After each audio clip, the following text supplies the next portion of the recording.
Good afternoon and welcome to Gulf Coast Today. I'm Terra Reeves, joined by a co-host who is apparently uninterested because What do you mean I'm uninterested? You had a late night last night, Uncle Henry. Let me tell the TV viewer.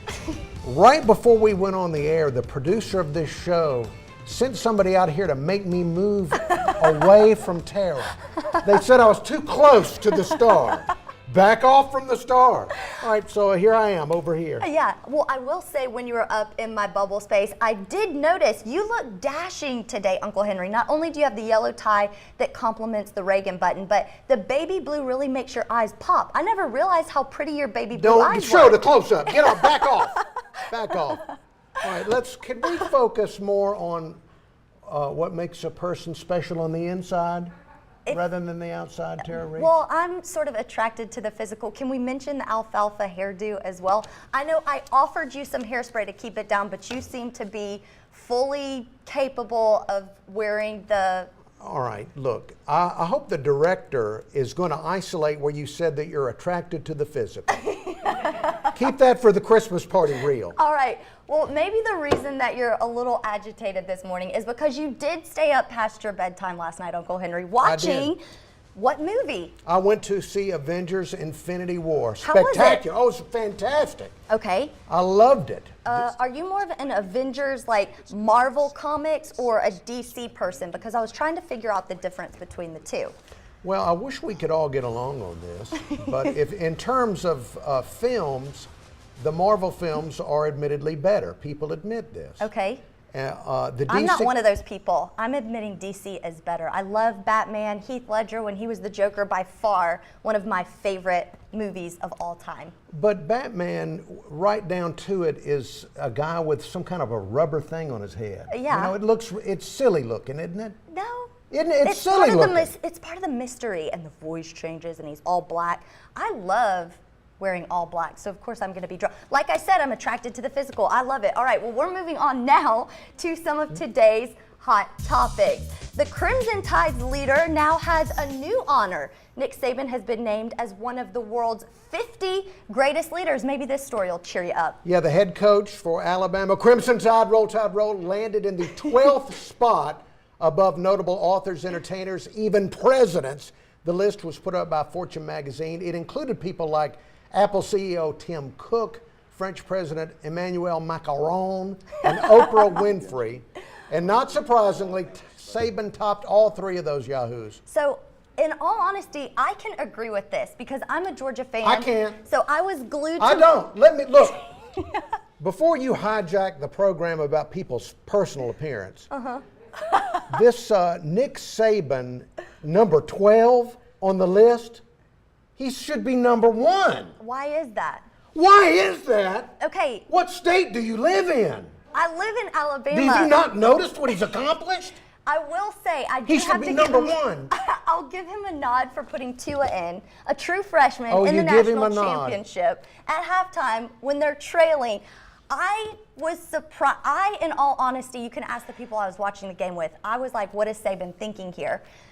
But number 1, come on. Jake Dunn, how do you put up with this? I mean, this is ridiculous. Okay. You give him a nod. Well, let's contact Saban and he'll sleep better tonight. Knowing that you've given him a nod. Yes. Okay, well, here's my other question.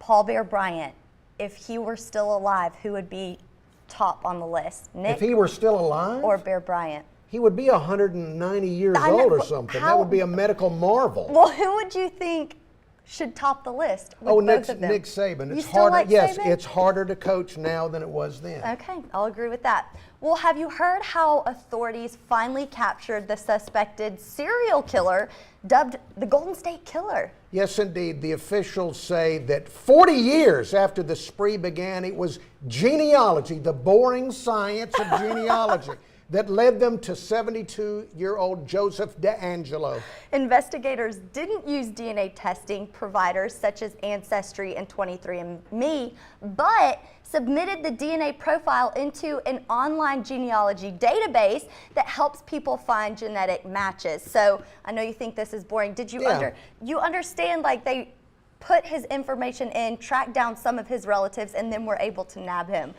I understand. It was in the script. Yeah. So yes, I did. I understood it. It was spelled out to it.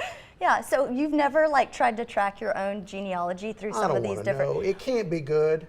Why? It can't be good. You just don't want to find out that a relative That stole is cars true. or was a horse thief or something. I don't want to know. That is true. I do have a younger brother, and I would be interested to see what he was doing all of those nights, because middle school, high school, on into college, he was never home.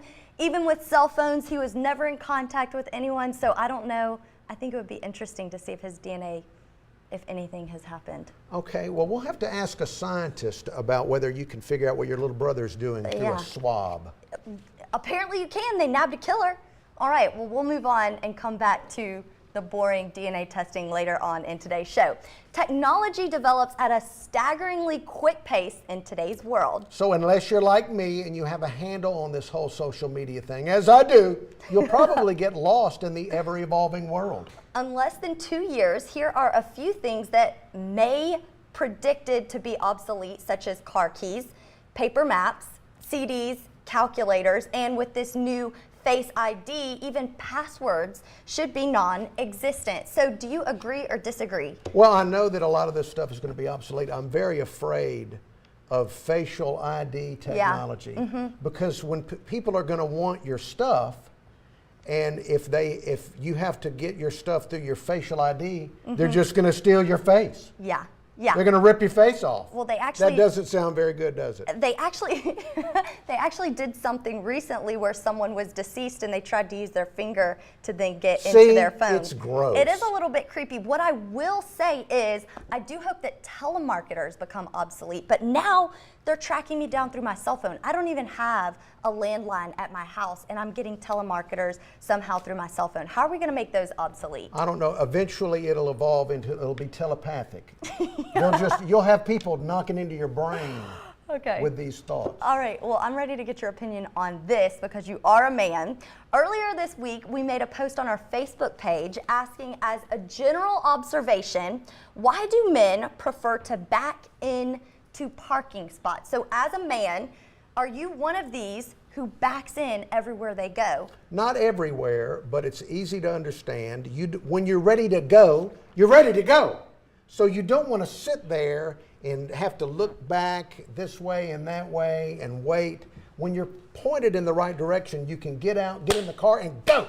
But it takes so long to get into the spot. I can't tell you how many times I'm trying to get somewhere and I'm waiting for someone to forward, back, forward. Life sounds back. like a challenge in your life. I don't know where you're going and parking. Well, either you're waiting before or you're waiting, it's taking longer after for you to get out of the parking space or get into the parking space. Why does this have to be a debate? Everything's a debate. With social media now, I'm allowed to express my opinion, Uncle Henry. Oh, and you have to listen to it. Was there a time in your life where your opinion was suppressed? Yeah, before Facebook. Now I can just air it out for the whole world to see. Okay, all right. Well, I'm happy for you that you've got this outlet now. All right.